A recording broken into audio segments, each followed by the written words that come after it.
안녕하세요. 오늘의 상한가 종목은 RF텍입니다. 일단 차트 흐름을 보게 되면은 이 주가 흐름을 보게 되시면 계속 떨어져요. 그러니까 몇 년 동안 만 원대에서 2천 원까지 하락을 하고 최근에 1,500원까지 왔다가 바닥 찍고 이제 턴 어라운드를 하는 거거든요. 근데 한 달 반 전쯤에 이렇게 장대 음봉이 나왔기 때문에 이때 보시면 점상 갔다가 쭉 밀어버리잖아요. 그러니까 누군가는 이때 탈출을 했겠죠. 했고 지금의 흐름은 또 누군가가 새롭게 들어오는 흐름인데, 일단 거래량이 지난 한 달 반째는 좀 장대 음봉을 그리면서 기분 나쁘게 터졌기 때문에 아마 쉽게 들어가시는 게 좀 꺼려질 것 같긴 합니다. 한데 이게 기존 보유자분들이 혹시라도 계실까봐 제가 말씀드리기가 좀 조심스러운 부분이 있습니다. 작년에만 해도 한 4,000원 하던 주식이 쭉 떨어져가지고 1,500원까지 왔으니까 여기서 매물대에서 원금만 도달하면, 주가가 원금에만 도달하면 빠져나갈 거야 라고 기다리는 분들이 굉장히 많을 거 아니에요.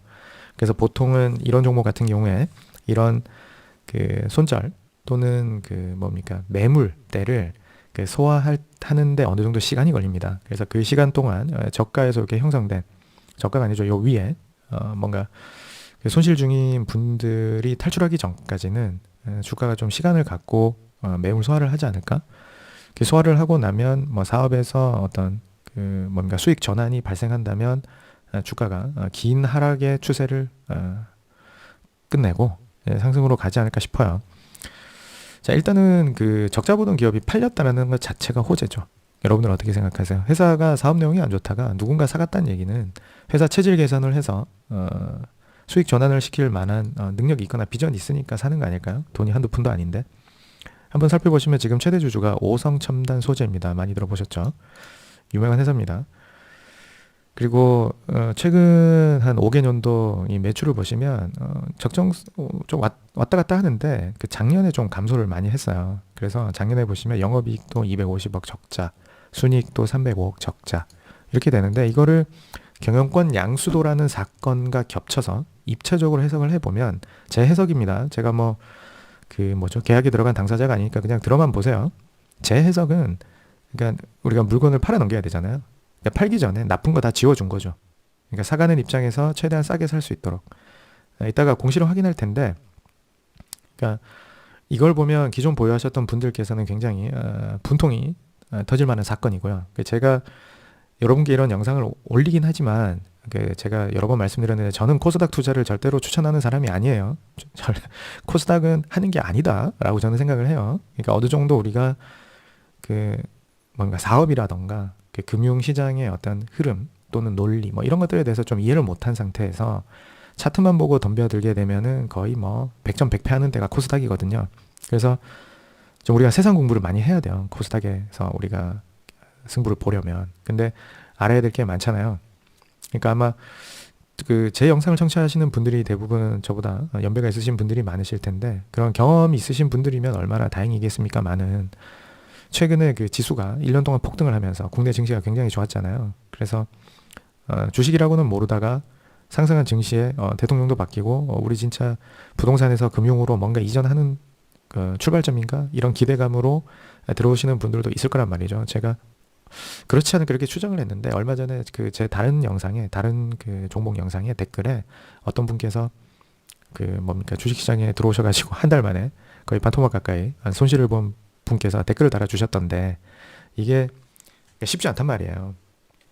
그냥 그림만 보고 하다가는 큰일 나기 때문에 이런 것들을 제가 재미없지만 계속 보는 것도 그런 이유거든요. 이렇게 계속 보시다 보면 가랑비에 옷이 젖듯이 처음에는 받아들이기 어렵거나 익숙하지 않은 내용이라도 계속 이렇게 몇 번 들으시다 보면 점점점 적응이 되실 거예요. 그렇게 적응이 되시고 나면 최소한 제가 살펴보는 정도는 본인 투자에서 참고를 하셔서 살펴보시다 보면 그 뭐죠, 수익을 얼마를 본다라고는 우리가 그 보장할 수는 없어도 최소한 위험 요인 몇 개 정도는 본인 스스로가 확인을 하실 수가 있을 겁니다.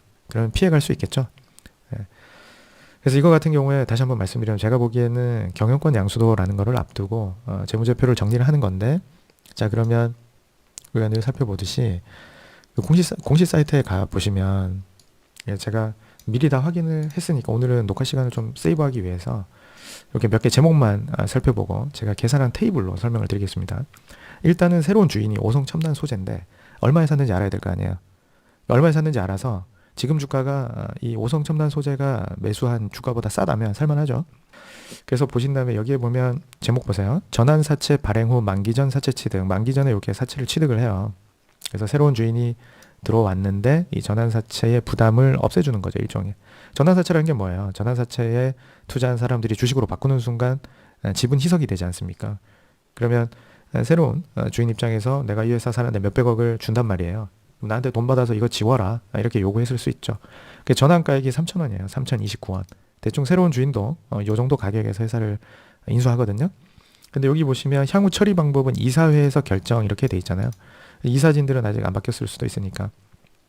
이사회에서 이 뭡니까 전환사채를 소각할 수도 있고 자기 사채로 가지고 있다가 또 현금을 수혈받을 수도 있죠. 그거는 지금은 예상할 수 없다. 다만 아직 결정된 건 아닌데 이 전환사채 규모가 무려 300억짜리였습니다. 300억. 300억짜리의 전환사채를 만기 전에 취득을 함으로 해서 오버행 이슈를 당분간은 안 나오게끔 없애버린 거죠. 여기 보시면 오성첨단 소재가 4월 1일에 주식 보유 상황을 보고를 할 때 1370만 주. 그래서 전체 신주 발행 다 포함해서 33.65% 지분을 확보합니다. 그러니까 새로운 주인이 확고한 지배력을 가지고 싶어 하는 거죠. 그럼 여기서 300억짜리 전환사채가 주식으로 전환된다? 납득할 수 없죠. 그래서 이거를 보면 보고사유 보이시죠? 주식 양수도 계약 이행, 제3자 배정 유상증자 신주 취득. 그러니까 이 회사를 사겠다라고 하는 그 계약을 이행했다는 거예요. 그리고 그 뭡니까? 기존 최대주주였겠죠. 일부 사고 요 3자 배정 유상증자를 통해서 신주 발행을 통해서 지분율을 높여요. 그래서 이게 1693원인데 이렇게 공시가 많죠. 그렇죠? 그 최대주주 변경 뭐 이런 것도 나오고 그렇죠. 그럼 최대주주가 얼마에 팔았냐? 그럼 여기에 하나 더 나올 겁니다. 요거 보시면 그 오성 첨단 소재가 이 회사를 얼마에 사가냐면 이렇게 적혀 있죠. 장외 매수를 통해서 6,503원에 492만 주를 가져가고요. 3자 배정 유상 증자를 통해서 신주 발행을 1,300만 주를 받는데 장외 매수는 기존에 누군가가 가진 주식을 가져가는 거잖아요. 그러니까 비싸게 사줘요. 굉장히 비싸게. 자, 6,500원에 사줍니다. 신주 발행은 1,693원. 그래서 평균 내면 대충 한 3,200원 정도 나오거든요. 그러니까 이렇게 맞춰준 거죠. 그러니까 기존의 주식을 팔고자 하는 전 주인은 나는 얼마는 받아야 됩니다. 라고 하는 건데 여러 가지 그 경영에서의 뭐 어떤 규정이나 이런 것도 있거든요. 여기 보시면 이 회사가 그 장부 가치가 주당 6,100원짜리예요. 연결 기준으로. 그럼 별도 기준으로 3,640원인데 장부 가치보다 싸게 회사를 팔면 저게 아마 배임이 될 겁니다. 왜 멀쩡한 회사를 싸게 팝니까? 경영권을. 기존 주주들의 동의를 받지 않고 경영권을 넘기는 거 아니에요? 자, 이게 한국 증시의 하나의 맹점인데 회사의 경영권을 넘기는 데 있어서 소액 주주들은 참여가 됩니까? 지금 기존 오너는 6,500원에 팔아 넘긴 거잖아요. 회사를. 네. 이해되세요? 그러니까 보유하고 계셨던 분들은 굉장히 이게 분통 터질 일이거든요. 일반 개미들 입장에서는 지금 4,000원짜리, 만원짜리가 1,500원까지 갔단 말이에요. 불과 며칠 전에. 근데 기존의 오너는 저거를 6,500원에 팔아 넘겼어?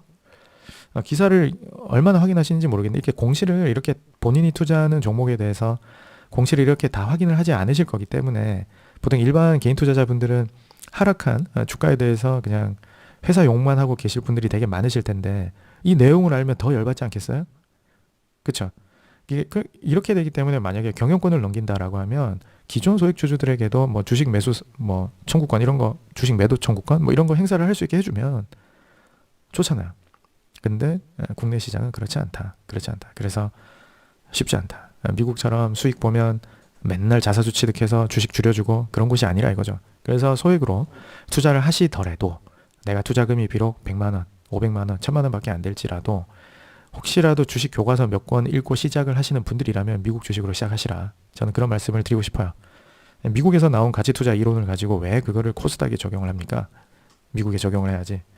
자, 그렇게 저는 개인적으로 생각을 갖고 있는데 일단 그러면 기존 보유자 입장에서는 굉장히 지금 손해를 본 거죠. 기존 주인은 6,500원에 팔고 나갔는데 근데 신규 우리가 미보유자 입장에서는 어떻습니까? 기회가 왔죠. 자, 새로운 주인도 얼마에 샀어요? 3,250원에 가져갑니다. 지금 2,010원입니다. 상한가가 나왔지만. 자, 그럼 제가 정리한 거 한번 이렇게 보여드릴게요. 이 오성첨단 소재는 이렇게 두 번에 걸쳐서 총 대략 한 450억 정도를 매수 대금으로 사용합니다. 450억. 그래서 3자 배정으로 들어간 돈은 이거 보세요. 삼자 배정으로 회사에 유의미하게 유입되는 현금은 150억 밖에 안 되고요. 기존 주주들 물량을 정리해 주는데 무려 300억을 쓴 겁니다. 지금 회사 시가총액이 얼마냐면 644억이거든요. 지금 기준으로. 이게 아마 3,200원까지 올라가면 시총이 1,000억 정도 될 거예요. 그럼 1,000억짜리 회사를 440억 주고 샀다. 450억 주고 샀다. 그 지배력을 확보를 했는데 요걸 사면서 또 누가 들어오냐면 여기 보이시죠? 같이 들어오는 사람들이 있어요. 사람은 아니고 나디아 신기술 조합. 누굴까? 저 조합에 투자한 사람들이 누굴까? 오성첨단 소재와 뭐 친하겠죠. 아닐 수도 있지만 투자 기회를 준 거잖아요. 저게 한두 푼이 아니고 70억인데 아무나 저기에 들어올 수 있겠어요? 그럼 저기는 이제 3자 배정이니까 전환사채가 아니죠. 확정된 발행가 1631원. 굉장히 좋은 조건의 유상증자를 시켜준 겁니다. 이해되세요? 오성첨단 소재인 새 주인도 450 아니지. 평균 3,250원에 사는데 처음 투자하는 3자 배정 투자자도 1,631원에 사게 해준 거죠. 상식적으로 납득이 좀 어렵지 않습니까? 네. 잘 생각해 보세요. 저 뭡니까 나디아 신기술이 이거를 경영권 양수도 계약을 소개시켜 주선을 해줬는지 모르겠지만 굉장히 좋은 가격에 들어온 겁니다. 약간 나쁘게 보자면 저기 신기술 조합 뒤에 누군가가 숨어 있을 거라고 추정을 해볼 수 있겠죠. 누군지 모르겠지만 이건 회사 명의로 사는 거고, 그쵸? 자, 그래서 지금 여기에 1,631원에 70억 투자하시는 분들이 계시고, 그리고 평균 3,250원에 지분을 가져가기 위해서 450억이나 투입한 법인도 있죠. 그렇죠? 그럼 우리는 1,631원과 3,250원 사이 어디쯤에서 사는 것은 전략적으로 나쁘다 좋다. 나쁘진 않다. 그러면 이 유상증자 물량은 1년간 보호 예수가 걸립니다. 뭐 오너 지분이 시장에 출회될 일은 없으니까 요건 안 보셔도 되고, 여기 70억을 투자한 나디아 신기술 조합은 앞으로 1년 뒤에 뭐 2배, 3배 노리고 들어오지 않았을까라고 추정해 봅니다. 그래서 우리에게 한 1,600원, 1,500원 정도 조정을 줄 그런 기회는 오지 않을 것 같고, 예. 지금 전쟁이 휴전 협상을 하다가 협상이 결렬됐잖아요. 이란과 미국 사이에. 그래서 혹시라도 내일 월요일이죠. 오늘은 일요일입니다. 월요일 아침에 이게 뭐 연속 상한가 이런 게 가지 않고 2,000원이라던가 조금 흘러내리면 한번 잡아보면 괜찮지 않을까라는 생각이 들어요. 매수하시라는 건 아니고 저는 개인적으로 그런 생각이 든다는 얘기죠. 그래서 이게 보시면 요게 사례인데 경영권 양수도에 대해서 우리가 어떻게 접근을 할 거냐를 보실 때 회사의 기존 오너들만 굉장히 좋게 탈출을 했고, 그럼 새로운 분들도 기존 주주들에게 나 혼자 싸게 사서 미안한데 여러분들도 보답을 해드릴게요 라고 뭡니까 회사의 체질을 바꿔서 전열을 가다듬어서 수익 구조로 탈바꿈 시킨다면 사실은 지금 당장은 보유자분들께서 속상하실 수 있는데, 그래도 아무 이유 없이 떨어지는 것만 지켜보시다가 새로운 주인이 나타나서 뭔가 좋아질 수 있다라는 기대가 조금 생긴 거잖아요. 그죠? 그리고 사업 보고서를 잠깐 보시면 이 회사가 어떤 일을 하느냐 이걸 우리가 늘 확인을 해야 되는데, 뭡니까? 제가 늘 말씀드리지만 한국 증시에서 투자를 하실 때 미래 성장 섹터에 포함되는 종목을 하시라는 말씀을 드리잖아요. 천만다행으로 이 회사가 뭐 5G 기지국 안테나, 모바일 부품 이런 요것만 보면 실망스러운데 요 내려가 보면 이 회사에서 하는 일 중에 반도체 장비 사업이 있고요. 2차 전지 사업이 있어요. 그래서 반도체에 엮여있기 때문에 무조건 좋은 겁니다. 좋은 거고. 그래서 이게 뭐 사업만 하는 거냐, 실제 매출이 있냐 이런 거 보시면 보면 매출액이 조금 있거든요. 어디였더라? 네, 여기 보시면 반도체 장비 판다 그랬잖아요. 그래서 여기 보시면 매출 비중 16% 정도가 잡히기 때문에 굳이 뭐 나중에 테마로 엮자면 얘는 반도체 섹터에도 엮일 수 있고 2차 전지 섹터에도 엮일 수 있고 바이오 섹터에도 엮일 수가 있어요. 그래서 완전히 뭔가 실망하기는 이르다. 그래서 그게 뭡니까? 제가 만약에 이 종목을 보유를 하고 있었다 기존에, 그러면은 저라면 경영권 양수도와 요 3자 배정 투자자들의 발행 가격 확정이 됐을 때 추가 매수했을 것 같아요. 1,600원 정도에서. 그래서 단가를 좀 낮춰가지고 1, 2년 기다려 보는 거죠. 뭐 투자 하루 보고 하는 거 아니지 않습니까? 그래서 아무쪼록 지켜보시고 한번 어떻게 되는지 여러분들의 그 사례로서 하나 관심 종목에 넣어서 지켜보시는 게 어떨까 싶어요. 그러면은 우리가 나중에 그걸 써먹을 수 있잖아요. 어떤 종목에 상장 기업 간의 경영권 양수도 딜이 맺어질 때 매수하는 쪽에서는 어떻게 가격을 좀 싸게 만드냐의 방법이 기존 그 오너의 주식은 비싸게 장부가 이상해서 경영권 프리미엄을 얹어서 사가고 그 다음에 평균 단가를 낮추기 위해서 삼자 배정이나 전환사채 발행 등을 한다. 할 수 있다. 그렇기 때문에 그런 M&A 이슈가 터질 때는 고점에서 무조건 달리는 게 아니라 M&A 딜이 종료될 때까지는 주가가 최대한 뭡니까 이렇게 진정이 되다가 M&A가 끝나고 회사 사업이 괜찮아지면 한번 랠리를 세게 줄 수도 있다. 그런 거죠. 그래서 엉덩이 잘 붙이고 잘 붙어 있으면 큰 수익을 볼 수도 있다. 뭐 이렇게 정리할 수 있을 것 같아요. 내일 모레 주가는 누구도 장담할 수 없지만 아무쪼록 그 보유자분들께서 손실을 최소화하시고 또는 수익 전환하셔서 엑시트를 하실 수 있었으면 좋겠고, 이런 거를 이제 경험을 한번 해 보셨으면 요럴 때는 우리가 어떤 식으로 대응을 해야겠다라는 것까지 한번 생각해 보셨으면 합니다. 오늘 조금 말이 좀 꼬여가지고 길어졌는데 여기서 마치도록 하겠습니다. 수고하셨습니다.